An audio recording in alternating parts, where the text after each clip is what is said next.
Film इश्क इश्क इश्क की सक्सेस पार्टी से लेकर ताज होटल के रेस्टोरेंट तक जहां भी जीनत मिलती राज साहब उन्हें हक करते और किस देते। ये हरकत देव आनंद को कभी गवारा नहीं हुई और वो जीनत के साथ अपने प्यार का इजहार नहीं कर पाए, इसलिए वो हमेशा राज कपूर को कोसते रहे मन ही मन। इन सभी बातों को उन्होंने अपनी ऑटोबायोग्राफी रोमांसिंग विथ लाइफ में खुलकर लिखा, लेकिन इतने सालों बाद जाकर जीनत अमान ने इन बातों पर से पर्दा उठाया है, जो वाकई में दिलचस्प है। इंस्टाग्राम पर जीनत अमान अक्सर अपनी यादों के पिटारे से कुछ खास लेकर आती हैं। इसी साल इंस्टा पर डेब्यू करने वाली जीनत अमान अपने ज़माने के कई किस्से यहाँ शेयर करती हैं। पिछली बार जीनत अमान ने अपने पोस्ट में देव आनंद के साथ अपनी पहली फिल्म और स्टार बनने तक के सफ़र को शेयर किया था, जिसके बाद उन्होंने अपनी कहानी रोकते हुए देव साहब के साथ अपना किस्सा अगली बार शेयर करने की बात कही थी।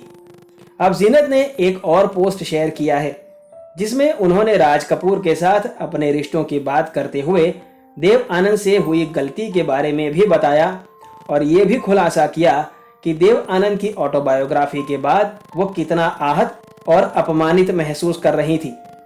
जीनत अमान ने हाल ही में इंस्टा पोस्ट के जरिए बताया कि देव आनंद को गलतफहमी हुई थी। बता दें कि देव आनंद ने 2007 में अपनी ऑटोबायोग्राफी लिखी थी, जिसमें उन्होंने जीनत अमान और राज कपूर के रिश्ते के बारे में भी लिखा था। इससे जीनत को काफ़ी ठेस पहुंची थी। देव आनंद के साथ एक पिक्चर शेयर करते हुए जीनत अमान ने लिखा, जब भी मैं अपने बॉलीवुड करियर की तरफ देखती हूँ तो समझती हूँ कि वो दिलीप कुमार, राज कपूर और देव आनंद का गोल्डन दौर था। इन्हीं स्टार्स ने हिंदी सिनेमा को राह दिखाई। देव साहब ने मुझे पहले ही लॉन्च कर दिया था। अब मैं अपने करियर में आगे बढ़ने लगी थी। कुछ साल बाद मैं उनके बिना कुछ फिल्मों में नजर आई। जीनत अमान ने आगे लिखा, साल 2073 में आई राज कपूर की फिल्म बॉबी ब्लॉकबस्टर साबित हुई। मैं राज साहब को पहले से जानती थी और उनके साथ गोपीचंद जासूस और वकील बाबू जैसी फिल्मों का हिस्सा रह चुकी थी। मैं उनके साथ काम करना चाहती थी और आर.के. हिस्सा बनना चाहती थी।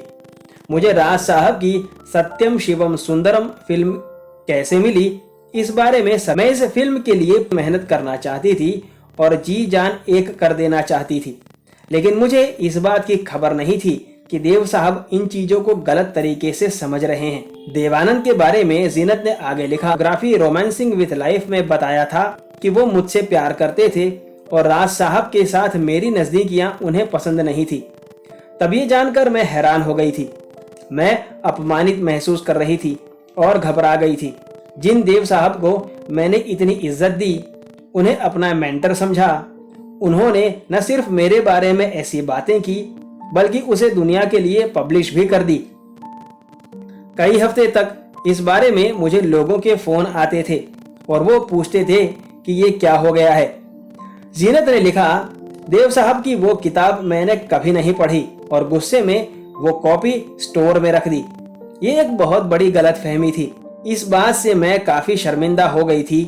मैंने इस बारे में कई साल तक कहीं भी बात नहीं की, लेकिन अब मुझे अपनी बात को कहने के लिए एक सही प्लेटफॉर्म मिला है और समय भी। इंसानों द्वारा गलतियां होना स्वाभाविक है। हर किसी से गलती हो जाती है।